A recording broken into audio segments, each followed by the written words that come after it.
Türkmenabadda köçelere täze ýyl bezegler asylyp başlandy. Arç üçin büdjetçilerden pul toplanýar. Täze ýyl bayramçylygy golaýlaýan pursaty şu günler Lewatda oňa taýýarlyk işleri badalýar. Häkimetler edara kärhanalardan täze ýyl arçasyny satyn almagy talap edýärler. Edara kärhanalar arça satyn almak üçin hemde onu dürli ışıklar we oýunjoklar bilen bezemek üçin her işgärden 20-30 manat töwregine pul toplaýar. Bu barada Azatlyk radiosynyň habarçysy habar berýär. Ol şu günler Türkmenabadda ähli edara kärhanalaryň öňüne täze ýyl arçalarynyň gurnalyp başlananyny habar berýär. Vilayatyň baş arçysy Türkmenabadda ruhyet köşküniň öňüne oturdylýar. Yerli ýaşaýjylar bezek işleri üçin pensiýa güni köşküň yerleşýän köçesiniň baglananyny aýdýarlar.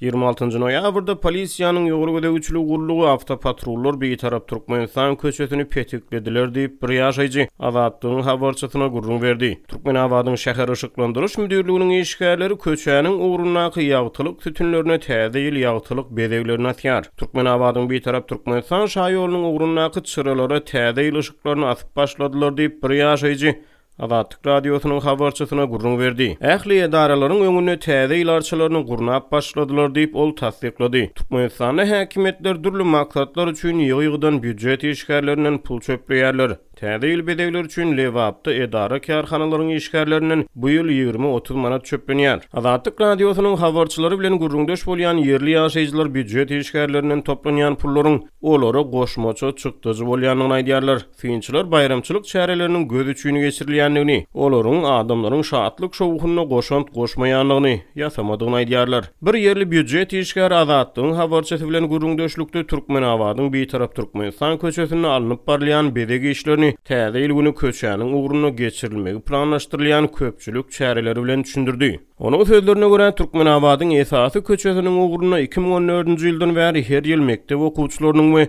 büdjet işgärleriniň gatnaşdyrylmagyna ýürüýüş geçirilýär we ýürüýüş baş arçanyň çyralarynyň ýakylmagy bilen tamamlanýar. Habarçy bilen gurrundaş bolan yerli ýaşaýjylar her ýyl ruhyet köşküniň öňüne baş arçanyň oturdylmagyny özleriniň beýpar garaýanlyklaryny, täze ýyl gijek häkimetleriň arçanyň töweregini garagullaýanlygyny, onuň golaýyna adamlaryň barmagyna ruhsat bermeýänliklerini aýdýarlar. Täze ýyl gijek arçanyň 2 kilometr ýanyna baryp bolmaýar. Sebäbi şol gün döwlet telewizionyasynda baş arçadan gün efirde teleköprü gurnalýar. Polisiýa işgärleri 2 kilometr uzakdan ýygyna gowýarlar diýip bir ýaşaýjy gurrun berdi. Bu ýyl dünýä halklary täze 2021-nji ýyla koronavirus pandemiýasynyň kölegesine gadam basar. Saglyk ekspertleri virusyň ýaramagynyň öňüni almak üçin köpçülük çärelerinden çetde durmagy maslahat berýärler. Türkmenistany koronavirusyň öňüni almagy gönükdirilen çäklendirmeleriň çägine içerki demir ýol we awtobus gatnawlary 2021-nji ýylyň 1-nji ýanwaryna çenli uzaldyldy. Ýöne şu bagda çenli döwlet guramaçylygyna geçirilýän köpçülük çäreleriniň köpüsi